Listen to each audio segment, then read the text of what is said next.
Isama natin si Jonathan Rodriguez, isang Christmas decorator mula pa sa Mahay-Hay, Laguna. Yan, welcome to dapat alaman niya na saan. So much po. Yan. May kasama mo dyan sa San Vicente, Palawan, Tinikas dahil sa mga bansya na nasa 2,000. Tama ko talaga. Ang barangay doon, ang bawal pa sa mga dahil sa walang tigil, nakulaan sa mga mapagpilog at pagpuhay na siya. Tayo po nila, nalatong lang sa journey, nanalasa sa Shanghai, China. Hinahanan sa lugar at hindi sila ang Tinikas. Tinutuloy niya na pinakamalakas na bagay sa mama sa syudad matapos sa pahigit 7 dekada. Hindi sa red flags ay nasusinte dahil sa sama na ang panahon. Simula sa Rosario, sa saluang record ng Pakulan Suwela o Edwin Pagkabak na ng Mongka, silang sumit sa mga pagkakatalaan. Hindi po, lapit po kayo. Ay, pwede po. Pwede po dito. Pwede po. Pinurunsan ng Department of Health at Department of Education ang eskwela sa October 7 ngayong taon.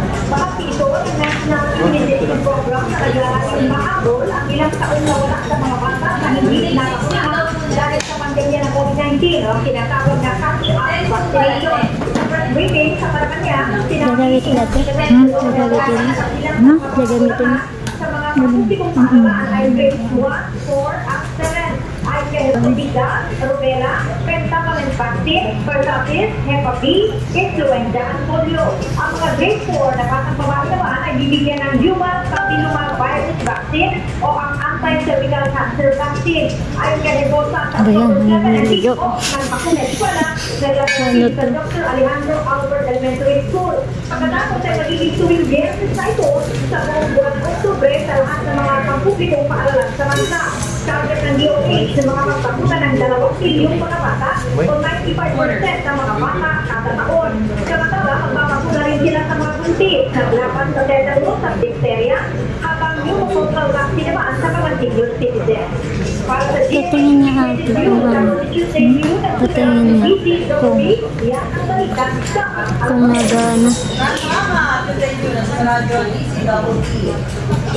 Bagay namang ang nasa bahagi na ng West Philippine Bagyong Hiner. Tawag dito makakapanayin natin si Veronica Torres, pero specialist na pag-asa. Welcome sa dapat alam mo, Veronica. Nararamdaman po ang pagkakataon ng pagbakina. Samantala yung e-learning naman po ay nakataas pa rin sa mga baybayin ng Howling Luzon at Visayas o mga baybayin po ng Howling at Visayas. Yun po yung dahil sa epekto naman na hanging habagat o southwest ng supat. Diba? Manados, sa pakinig naman sa pangalan na si Spark Apartments sa Supermarket. President of the Commission sa Supat sa Luxury Brands sa London, Gaya Tila. Kapitan dyan ang South Korean actor sa Sipong Pyo a Song Soo-koo. Spotted din doon ang dating actor na si Brad Pachiram.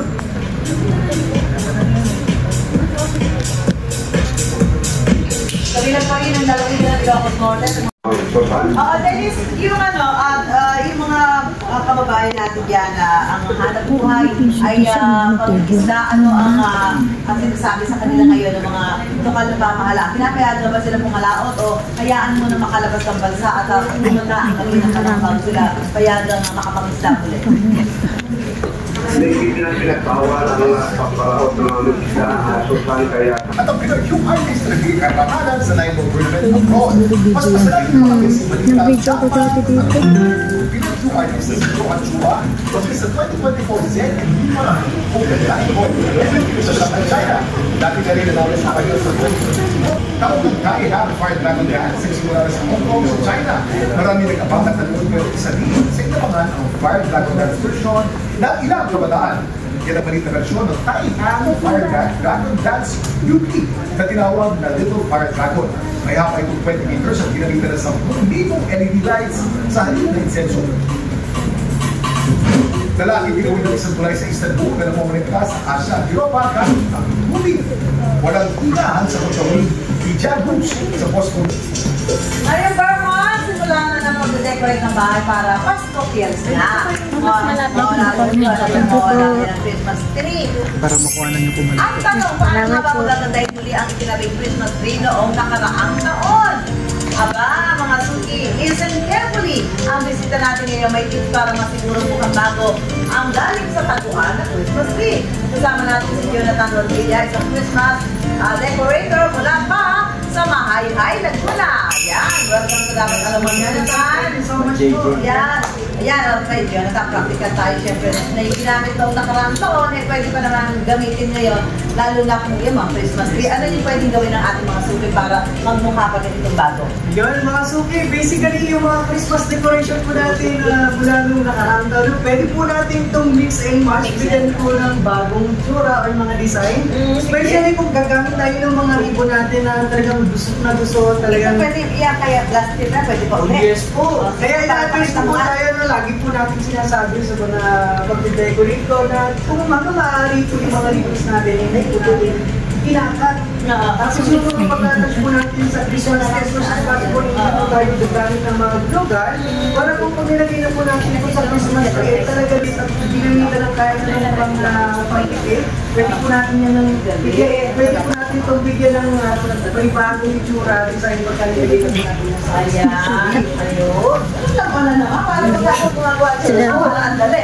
Yung sa pagkatouch po natin ng mga ribbon, pag-i-price na din po ng mga Christmas tree, paano natin ito gagamitin kung nagamit na last year? Last year po, kung gusto niyo po magkaroon ng bagong itsura po yung ating Christmas decoration dyan sa pag-attach natin sa Christmas tree. Ito po yung tuturo ko kung nag-impact daw ito. Yes po. Para ba? Kung mabili. Pati po po sa, Kasi wala namang inisip na yun nagamit mo na, di ba? Yes po. Balitain na natin, gagamit lang tayo ng wire para yung paglalagay natin dito ay magmukhang bunch of drinks. Parang gano'n po yung magiging datingan. Para pagka nilagay po natin sa Christmas tree, bagong itsura po. Yan naman, tama yan. Ito, sa Christmas tree, may tamang pagtatago ba? Paano ba dapat itinatago itong Christmas tree? Para hindi ma-deform o masira yung forma.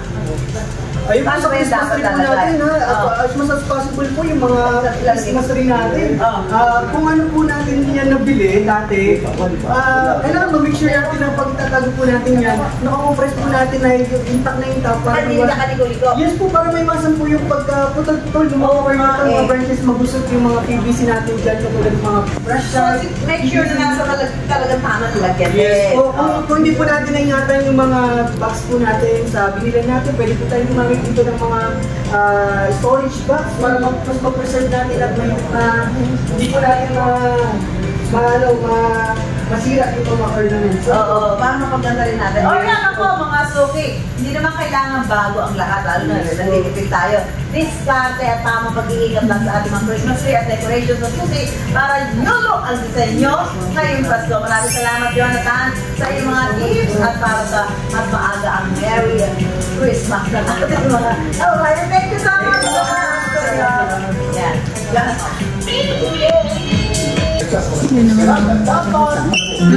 Mga kabataan. Thank you so much, sir. Ganda. Bilis ng vlog. So, ano maganda po? Ano naman po siya? Namumig na ako kanina. Thank you. Namumut na. Thank you so much, Tamer.